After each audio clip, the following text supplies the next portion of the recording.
Absolutely. 13 of the top 16 teams in the country. Actually, Monmouth was added to the roster. So, one, to have an all-tournament selection. Most people don't realize that on the all-tournament team, there was a gold medalist from the European Championship and a silver medalist from the World Youth Championship on the same all-tournament team. So, for Christine to shoot 222 average for Saturday, to beat a top 10 team in Central Missouri, very close in two other top 10s, only combined loss of 19 pins. Fairleigh Dickinson had to strike out to beat us, and we just lost to Sacred Heart by 19. So some good performances, some things we need to work on, but I was pleased again. Our good is good, and that's exciting for the future. One of the things we try to focus on is making the uncomfortable comfortable, because that really is a facilitation of a strong mental game.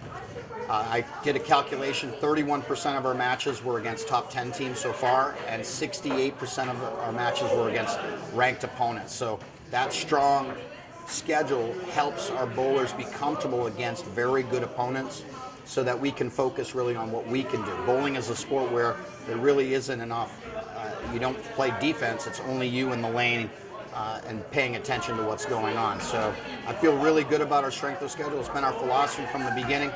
Be in the most competitive tournaments most of the time so that we're ready for March and April. For us, that's the preparation for the conference championship tournament, and that's something that we believe in very strongly, that the stronger the opponents, the more that we're going to develop the skills to compete. They know what it takes to be very good, and as we get better and better, they believe we can beat anyone. Well, when we heard after the Saturday was done and the scores were tabulated, everybody was jumping around in an amazing way. It was like truly an amazing moment. The first time when you go against, like for example, 13 of the top 16 teams, the field is incredibly strong. And for us to compete and have our name up there with Nebraska and Vanderbilt, it's exciting for the program, and certainly for Christine as a freshman coming in. And for her to compete, she was 8th in Tulane. Bowled not so well in the second tournament, but she was sick. She had a leg injury. She had a week off, basically. So for her to come out and finish 4th was an amazing accomplishment. Well, we actually scheduled this event because it's actually the weakest field we've ever had. There's one ranked opponent, University of Alabama, Birmingham. It's 11 teams total, including us. What I wanted to do is end the first half with not as strong as we're normally accustomed to. With the Bearcat and the Warhawk, those were incredibly difficult fields. So if we bowl well, we're going in there with a chance to win. And I feel that that's something that is another step in the direction. Can we, when there's a weaker field, can we compete at our highest level?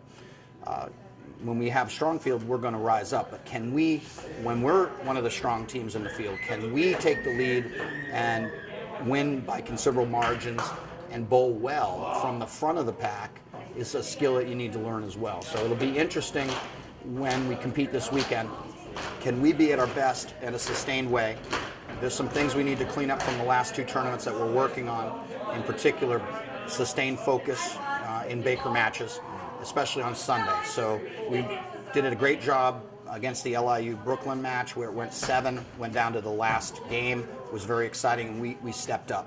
So I'm hoping this weekend we can do the same, as we can contribute to developing a winning attitude when we're one of the better teams in the field.